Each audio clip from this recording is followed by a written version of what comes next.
Todd Harrington. It is rocking in here tonight. Unbelievable. I mean, they're in a spare seat in the house, they're hanging off the rafters. I mean, it's great because it's like a big party atmosphere with the best dart players in the world on stage. Mark Webster's already beaten one Dutchman in Barney. He'll fancy his chance of beating another one, won't he? There's no pressure on him at all. I mean, he's had a great tournament, as I said before. He's just got to go out there and enjoy it. And if Michael's not on his game, then Webster will have a chance because he's played solid, Mark, through this tournament. He's had a few scares along the way. He's come through some tight matches. That's going to help him, isn't it?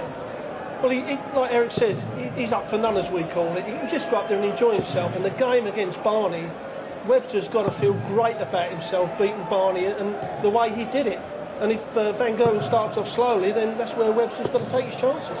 Is Van Gerwen a little overconfident at the moment? A touch of arrogance creeping in, maybe, Eric? No, I love him, mate. He reminds me a bit of me, you know what I mean?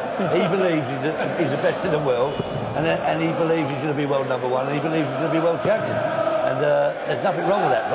Self-belief is a great thing, you know. What do you think, Rod? Well, I mean, I've seen Michael closely since the Premier League, and since then he has gone up and just thought he's going to throw darts. Sometimes you have to grind the result out.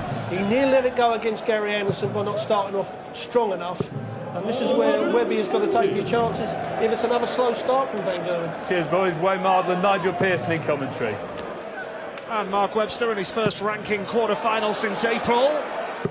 And a nice and tidy start, but yep, good to see Mark Webster back in business. He has had a tough road here. Suljevic, Henderson, and then of course the big one against Van Barneveld, a 4-3 victory in what was a thrilling contest, but a tough one for Webster here against MVG 60. And the winner, of course, will meet James Wade or Adrian Lewis. It's all set up for a great night. Set up nicely, isn't it? And Michael Van Gerwen, the tournament favourite. 14-8 for the sponsors. Will he prove that favouritism is correct? Or will Webby, side up of the 6 remaining players, cause a huge upset?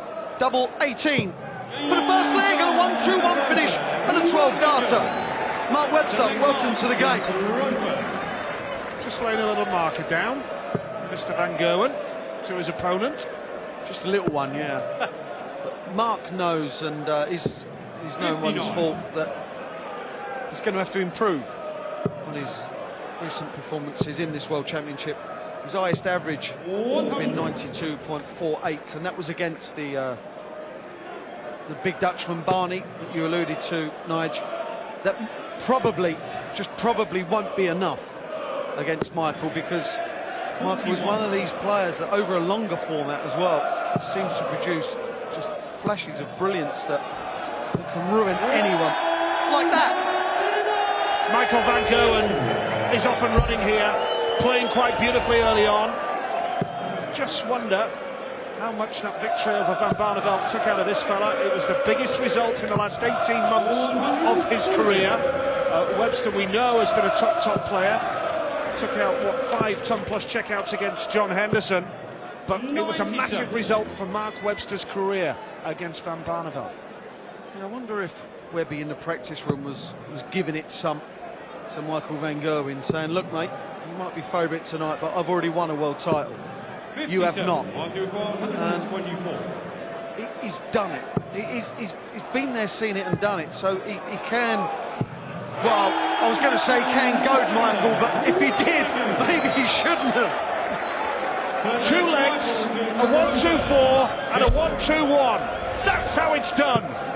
Yeah, I think Michael's just a bit nervous at the moment. Just can't settle down, can he? 81. Ridiculous.